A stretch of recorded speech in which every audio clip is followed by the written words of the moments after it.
Finally, after 16 bullet and shrapnel wounds, Chapman succumbs when he is shot through the heart. We will never know his final thoughts or words, but what we do know is his decision.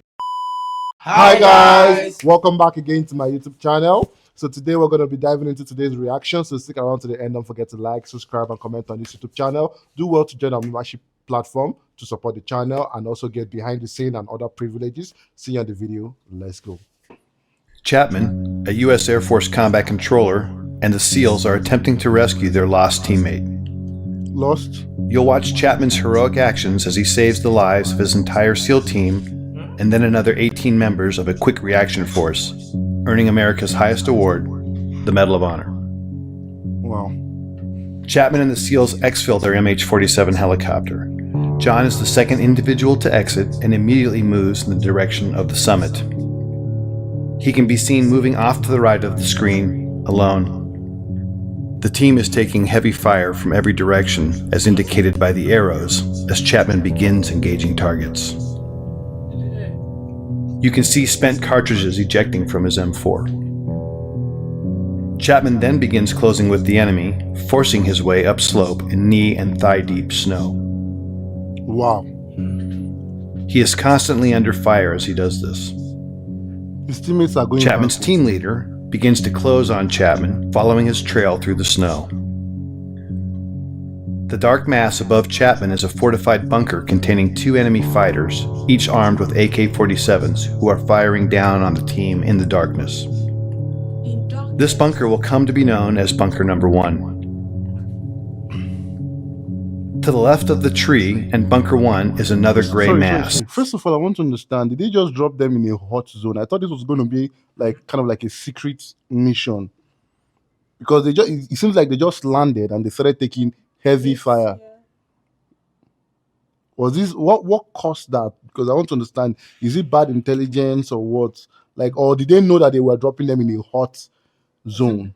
They know they are dropping them there. But the level of fire they took, they were not expecting. Yeah. If you see the way they were, like, they reacted to it. The place is hot already because they are going to save their lost teammates. Oh yeah, in the enemy camp. So definitely it's going to be fire upon fire. Wow. This is a rock outcropping that came to be called the Boulder.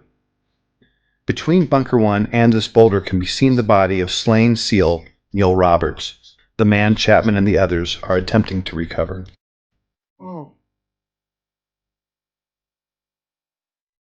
Chapman, still alone and closest to the enemy, pauses to engage targets as his team leader follows him, but never actually catches up with him.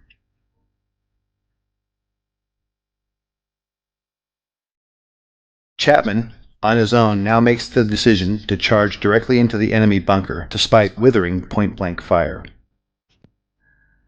Chapman, now literally on top of the enemy, engages the 2 combatants and kills them, saving the lives of the remaining SEALs. Wow. He does this from a distance of no more than 10 feet. These actions by themselves earned him his first Medal of Honor. He then climbs into and takes control of the bunker. Having cleared the immediate threat, Chapman is then joined by his team leader in Bunker 1. You can then see Chapman and his team leader engaging the next bunker, known as Bunker 2, which is situated to the left edge of the screen. This bunker, manned by a handful of Chechen and Uzbek fighters, also contains a heavy PKM machine gun, hand grenades, and rocket-propelled grenades. John Chapman is shot twice at this time in the torso and collapses, incapacitated.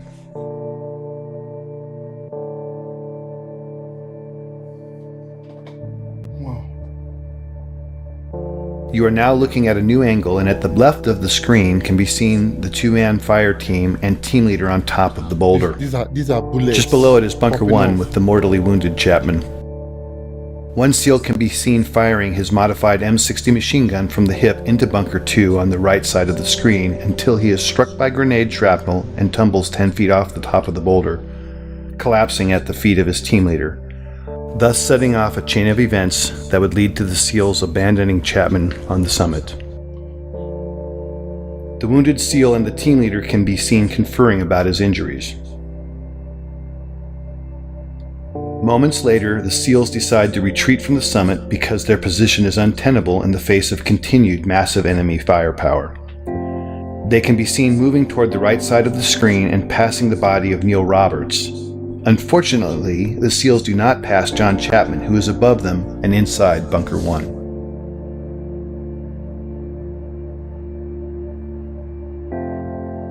This angle shows 3 SEALs in a triangle. The larger black heat signature is a smoke grenade. Just to its left is a donkey and dead Al-Qaeda fighter killed by Chapman.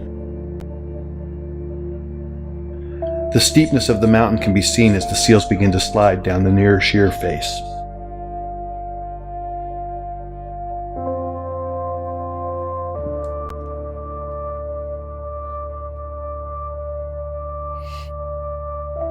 The team leader, desperate for relief and now with 2 wounded teammates, asks for uncontrolled airstrikes from an orbiting Air Force AC-130 gunship. The impacts you see are from 105mm howitzer rounds being fired onto the ridgetop in order to save the remaining SEALs. Because neither the SEALs nor gunship know Chapman is alive, he is experiencing these detonations from his position. At approximately 5:20 in the morning, Chapman recovers and begins to engage the enemy. Bunker 1 is on the right side center of the screen, and Bunker 2 to the left. He was already dead. She Tosso is around here. Mm-hmm. And he took 2. I'm sure he must have removed the bullet one way or the other, bandaged himself, or tried to recover. Engaged. Because why? Then, if he's alive, why did they leave him? They lost hope. There's no way he's going to survive that. That's what they thought.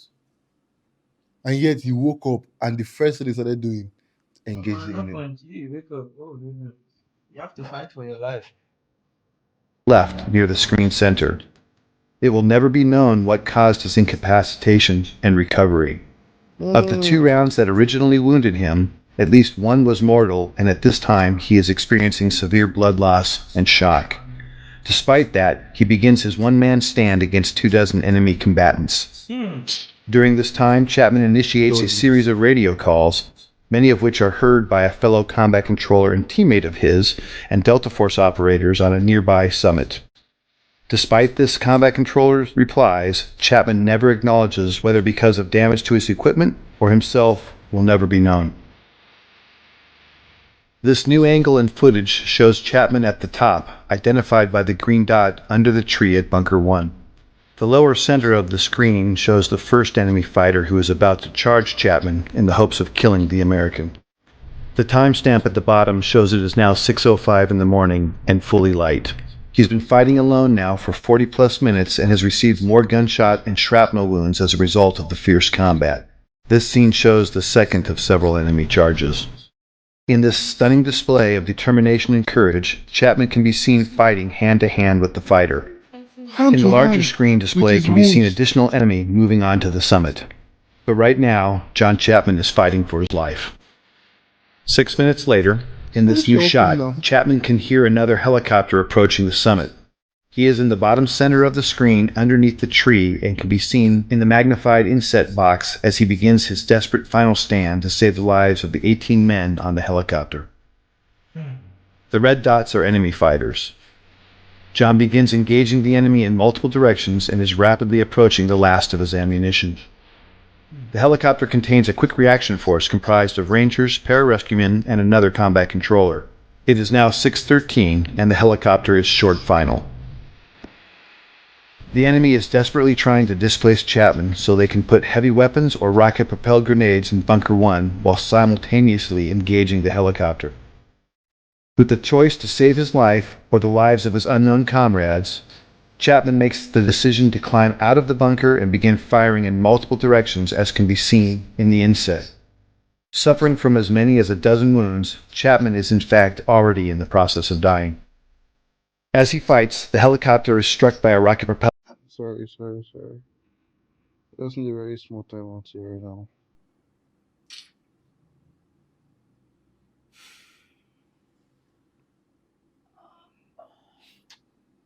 I'm so sorry. The fact that no one is coming to his aid And he's still putting himself and he's still putting himself out to there. save others. So there was an helicopter up.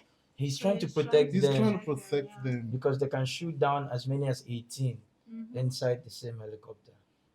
So now he's doing the gamble of one life for 18 lives and he's putting his on the stake. Propelled grenade and makes a remarkable controlled crash just below Chapman and the summit. Chapman, now off screen, continues to cover his comrades as they pour out of the stricken helicopter. Some of them are fatally shot as they exit. These images, with Chapman fighting the enemy at close quarter, are the last to show him alive and in this heroic act, thus qualifying for his second Medal of Honor. Ultimately, Chapman would expend all but the last few rounds of his ammunition, until, finally, after 16 bullet and shrapnel wounds, Chapman succumbs when he is shot through the heart. We will never know his final thoughts or words, but what we do know is his decisions and actions single-handedly saved the lives of 23 comrades. For more information about John Chapman's amazing story and the details about this mission, visit danschillingbooks.com or your favorite book retailer to obtain a copy of the chronicle of his life, Alone at Dawn.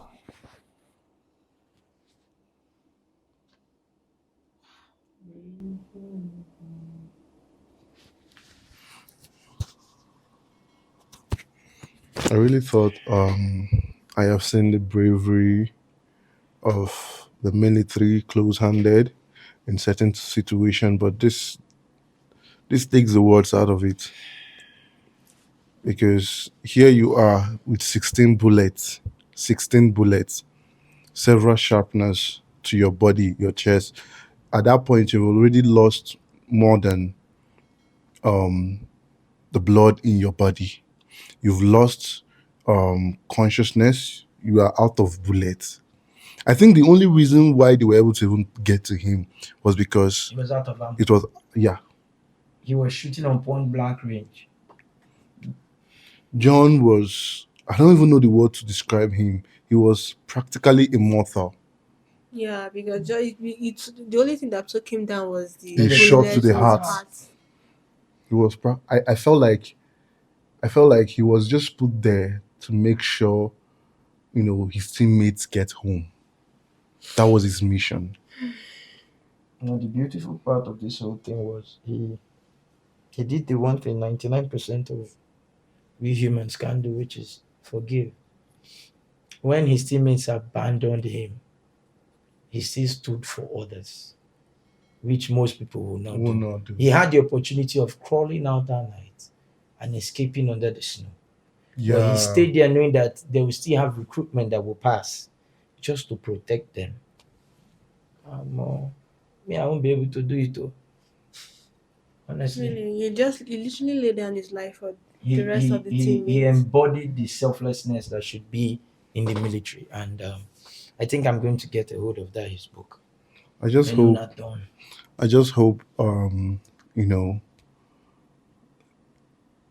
his children get to know his story.